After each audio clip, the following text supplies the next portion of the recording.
नमस्कार साथियों, स्वागत है आप सभी का तेज सिविल के डिजिटल प्लेटफॉर्म पे। और हमारी जो श्रृंखला चल रही थी राजस्थान प्रीलिम्स और मेंस बूस्टर नाम से, उस श्रृंखला का ये दूसरा सप्ताह है, सेकंड वीक है। और सेकंड वीक के अंदर हम राजस्थान की जो आर्ट एंड कल्चर से रिलेटेड जितनी भी न्यूज़ चर्चा के अंदर रही है, उन सभी खबरों के बारे में, समाचारों के बारे में हम बात करेंगे। साथ ही साथ सूजस के अंदर इस चीज़ के रिगार्डिंग जो भी बातें आई हैं वो भी हम साथ में ही देखते हुए चलेंगे। किसी भी न्यूज़ पोर्टल पे अगर कोई भी बात Rajasthan history art and culture से रिलेटेड है तो वो भी हम यहाँ पे पढ़ते हुए चलने वाले हैं। ठीक है, पहली जो न्यूज़ है वो ये है कि भटनेर दुर्ग का शुरू हुआ संरक्षण कार्य। जब फर्स्ट वीक की हमने वीडियो रिकॉर्ड की थी तो उस वीडियो के अंदर हमने आपको बताया था कि भटनेर दुर्ग की जो 2 बुर्जें हैं वो क्षतिग्रस्त होकर गिर गई हैं। और अभी जब हम दूसरे वीक की वीडियो रिकॉर्ड कर रहे हैं तो ये सूचना हमें मिल रही है न्यूज़पेपर के माध्यम से कि जो जो बुर्जें क्षतिग्रस्त हुई थी या पूरा दुर्ग ही लगभग जर्जर अवस्था के अंदर आ गया है, तो अब एक जोधपुर से विशेष टीम आएगी और इसके जो मरम्मत कार्य है उसके रिगार्डिंग कैसे हमें आगे कंटिन्यू करना है वो सारी बातें बताइए। हमें हमारे लिए क्या इंपॉर्टेंट है, हमें ध्यान रखना है प्रीलिम्स में जो सीधे क्वेश्चन आ रहे हैं फोर्ट्स आपके टॉपिक से वो आपको पता हो, और मेंस में आपको ये पता हो कि अभी जो राजस्थान की विरासत है उस विरासत के संरक्षण के लिए सरकार क्या प्रयास कर रही है। आपको सबसे पहले प्रीलिम्स के फैक्ट जितने भी हैं वो सारे के सारे पता होने चाहिए। तो ये आपको पता है कि भटनेर दुर्ग है वो घग्गर नदी के किनारे पे बना हुआ है। इसे उत्तरी सीमा का प्रहरी या उत्तर भड़ किवाड़ भी हम कहते हैं। जैसलमेर के युवराज भूपत राय भाटी ने तीसरी शताब्दी के उत्तरार्ध में यानी कि 285-286 के आसपास अपने पिता राजा भाटी जो थे वहां के, उनके नाम पर भटनेर यानी भाटियों का जो गढ़ है उसकी स्थापना की, उस किले का निर्माण करवाया। हालांकि फारसी जो तवारीख है उन्होंने इसको तबर हिंद नाम से भी संबोधित किया काफी जगह पे।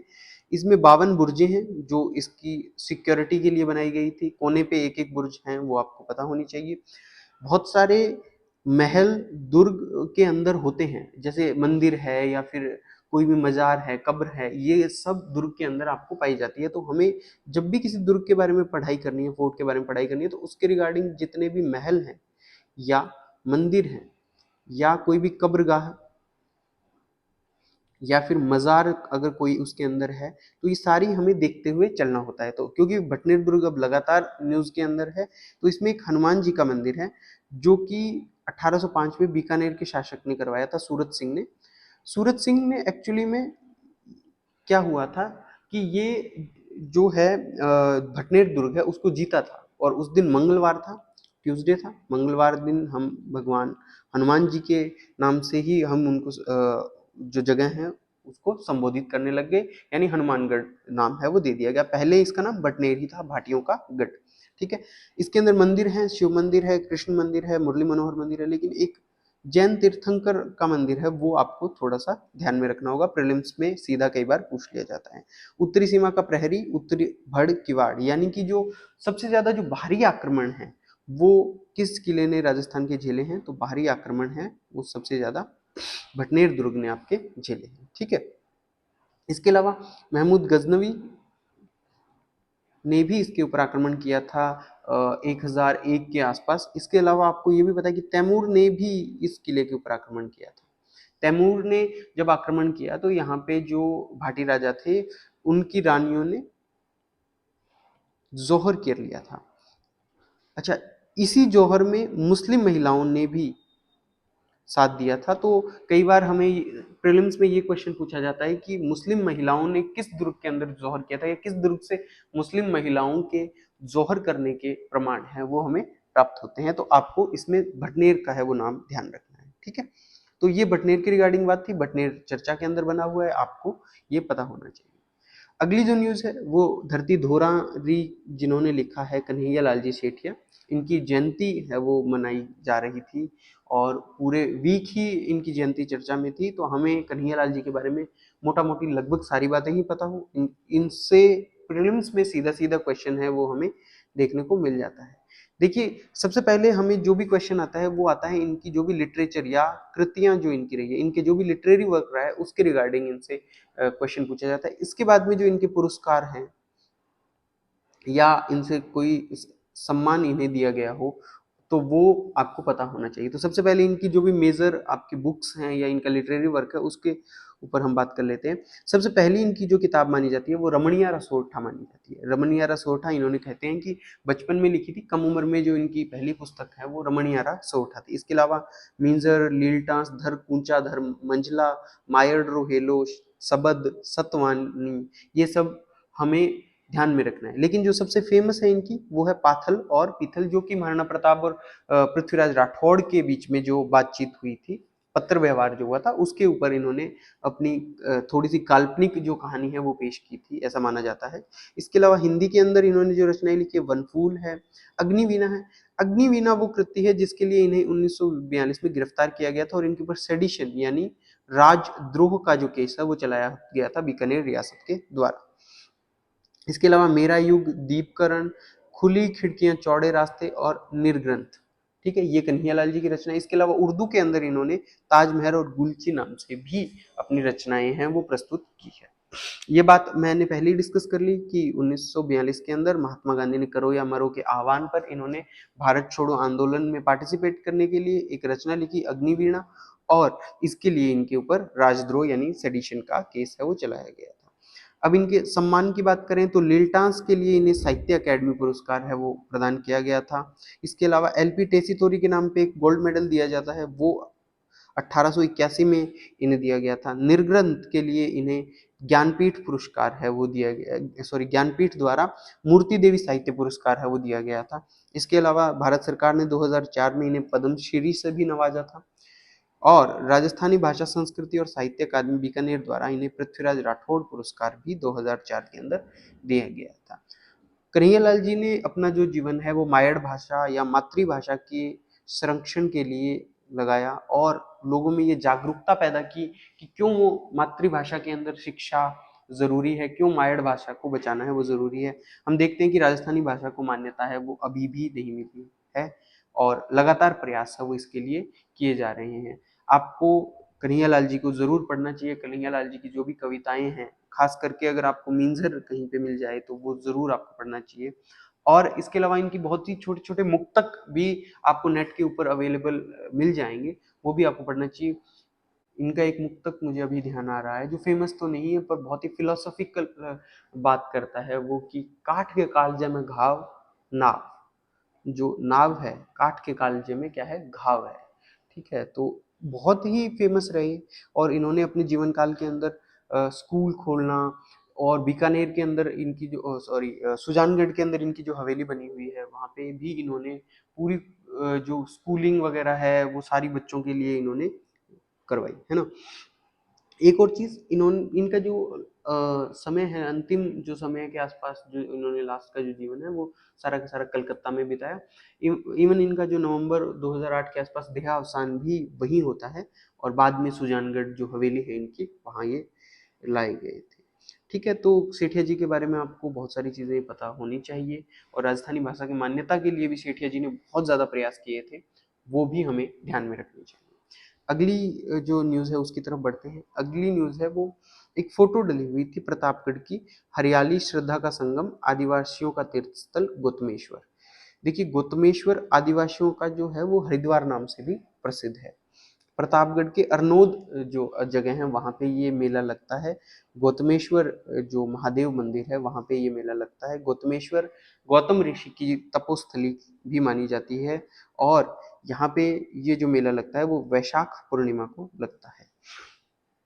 आपको प्रीलिम्स के अंदर सीधा सीधा क्वेश्चन ये देखने को मिलेगा कि ये जो मेला है वो कहाँ लगता है, कब लगता है। मेलों के रिगार्डिंग दो ही चीजें आपसे पूछी जाती है, कहाँ लगता है और कब लगता है प्रीलिम्स के अंदर।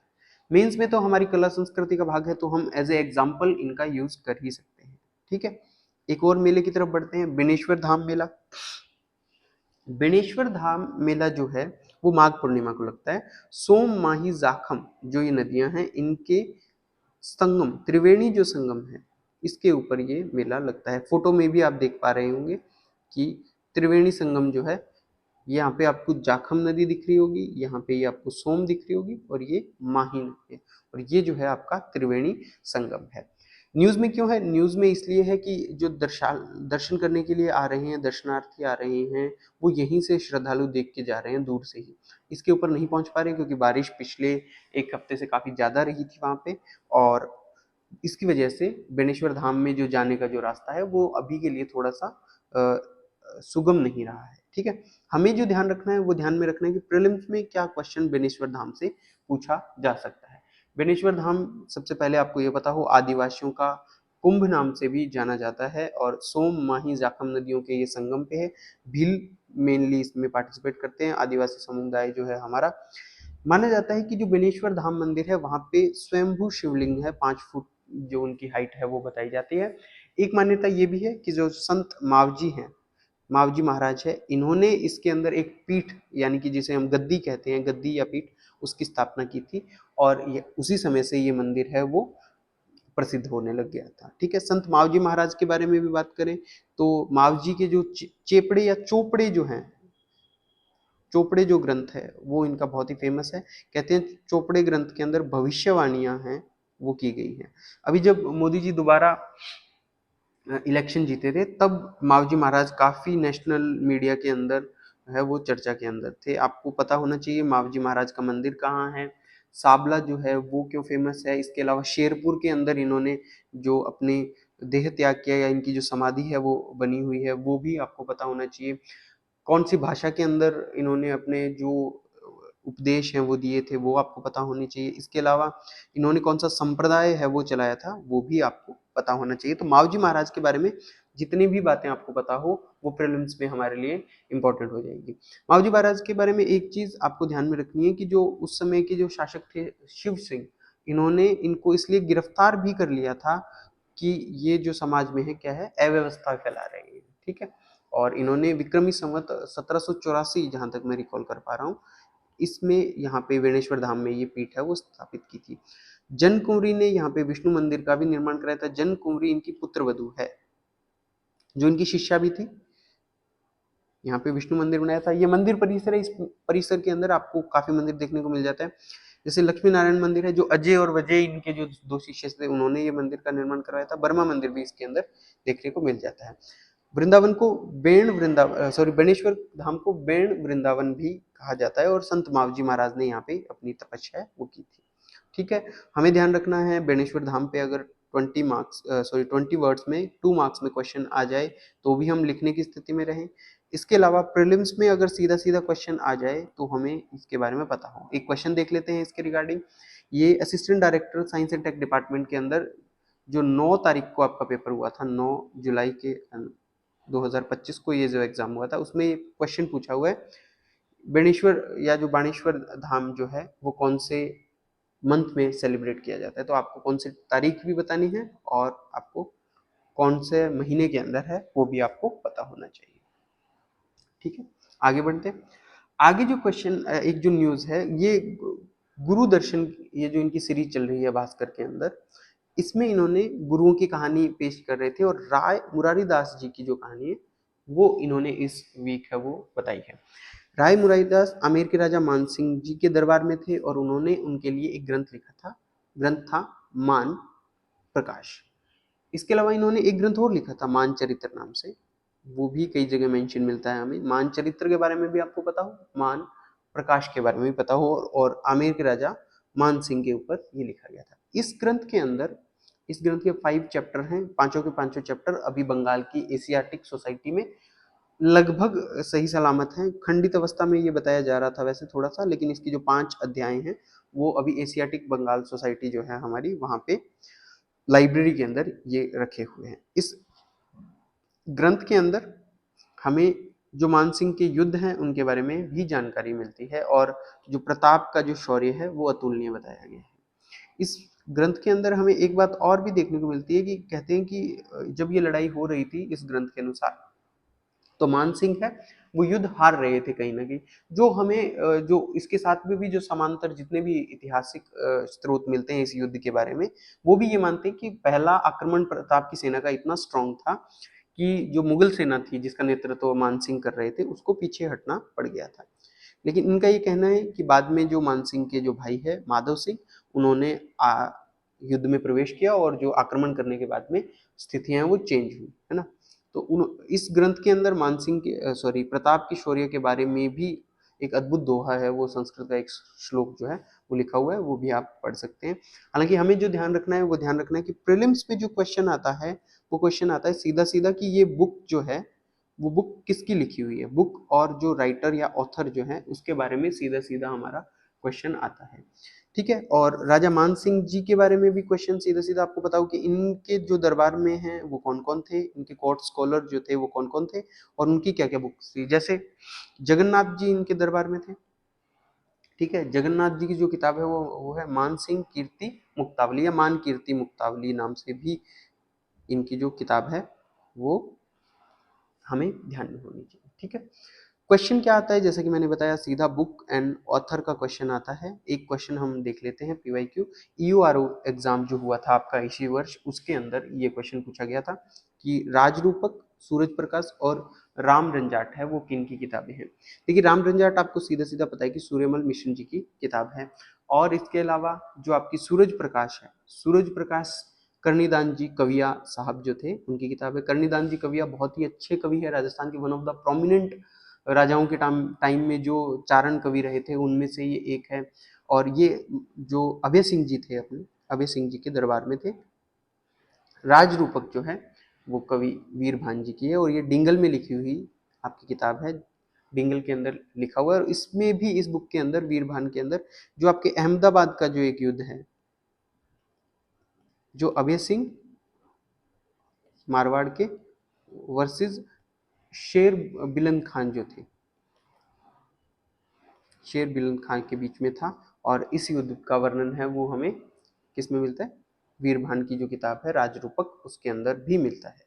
सूरज प्रकाश के अंदर भी युद्ध का वर्णन मिलता है। इन्होंने उसके ऊपर भी एक समरी काइंड ऑफ बुक लिखी थी या सारांश आप कह सकते हो, जिस सारांश का जिसका नाम माना जाता है बृहद श्रृंगार,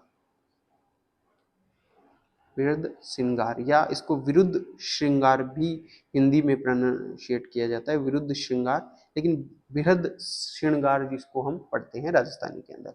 तो क्वेश्चन सीधा सीधा बुक और उसके जो ऑथर हैं, टेक्स्ट और उसके जो ऑथर हैं उस पे आता है, तो हमें वो भी ध्यान में है वो रखना है।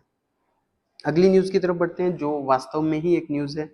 जयपुर में पहली बार होगा घूमर फेस्टिवल, या मुख्यमंत्री भजन लाल शर्मा की पहल पर पहली बार आयोजित होगा घूमर फेस्टिवल 2025।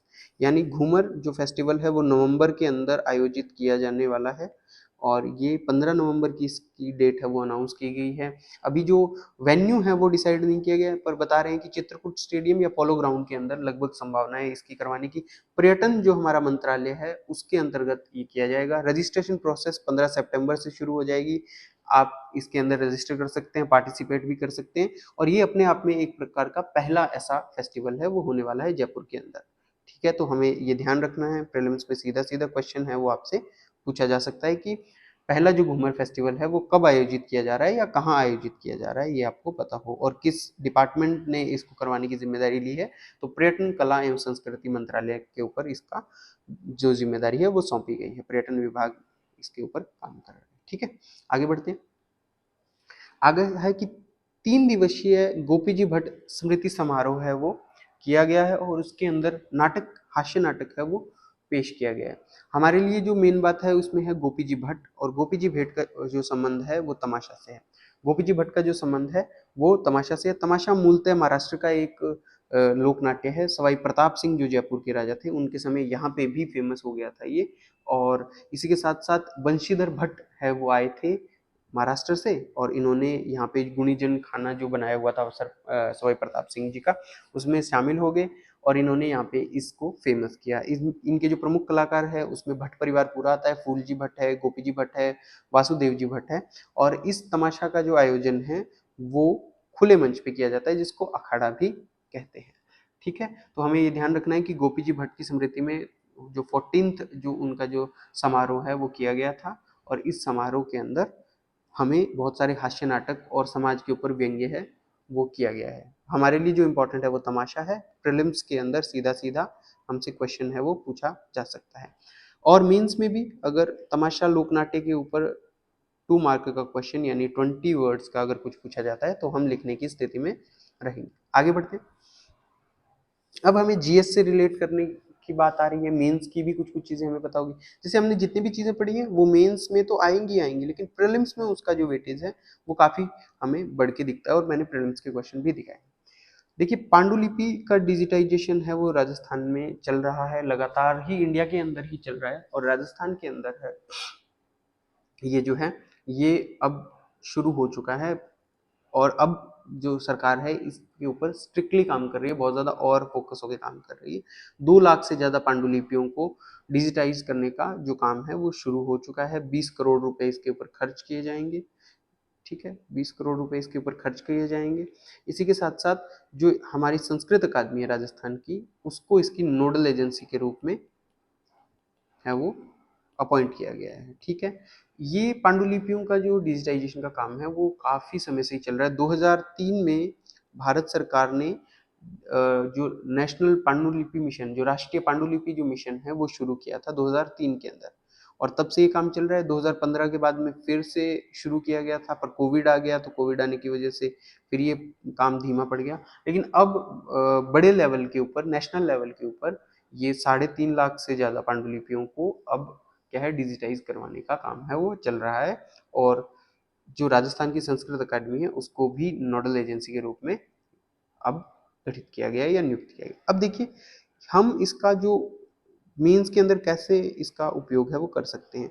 जहां भी विरासत के संरक्षण की बात आएगी, हेरिटेज को हम कैसे कंजर्व कर रहे हैं, कैसे बचा रहे हैं, उसके ऊपर जो भी बात आएगी, उस बात के लिए हमें इस आर्टिकल को यूज है हम एज ए एग्जाम्पल कर सकते हैं हमारे GS1 के लिए। ठीक है, तो ये हमें ध्यान रखना है। इसके अलावा एक और जो चीज आपके लिए है वो आपको ये ध्यान रखना है कि हमारे जो पत्रिका है उसके अंदर हेरिटेज विंडो नाम से लगभग हर मंडे को एक आर्टिकल आता है, लेकिन अब तो लगातार ही चल रहा है। पहले मंडे को आता है, और लगभग ये 12 साल से आ रहा है, लगभग 12 से 13 साल से। और इसका श्रेय है वो जितेंद्र सिंह जी शेखावत को जाता है। जितेंद्र सिंह जी एक लंबी चौड़ी रिसर्च है वो हर क्षेत्र की, हर विशेषता के ऊपर है वो करते हैं, और एक आर्टिकल जो अपना है वो पेश करते हैं। जयपुर हेरिटेज विंडो, या सॉरी पत्रिका हेरिटेज विंडो नाम से इनका आर्टिकल आता है। हमें न्यूज़पेपर के अंदर ये जरूर से पढ़ना चाहिए। हमारे जो प्रीलिम्स है या जो मेंस है उसके रिगार्डिंग बहुत सारी चीजें हैं वो हमें इस आर्टिकल से पता चलती है, इन लेखों से पता चलती है। और जितेंद्र सिंह जी शेखावत साहब पिछले लगभग 12 से 13 साल से लगातार इसके ऊपर है वो काम कर रहे हैं। 3 लगाए हुए हैं मैंने आर्टिकल यहाँ पे, और बाकी आप जब डेली न्यूज़पेपर पढ़ें तो ध्यान में रखें। 2 हैं वो म्यूजिक से रिलेटेड है।